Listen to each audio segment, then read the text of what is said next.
Hey gang, Jesse over here at AC Auto Repair. So this client came in, he came in expecting an oil change. Next week we're gonna have some super cold weather. It's supposed to be like -26, -30 wind chills next week. So we went ahead and did a little complimentary walk around inspection for the customer. I shot another video, but his terminals was completely covered with corrosion.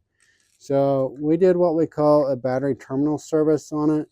I've got these felt protectors that go underneath the terminals that absorb any fluid that's going to leak out of the terminal post, and they're gonna resist some corrosion buildup. And then we also cleaned the terminals, got everything all ready to go.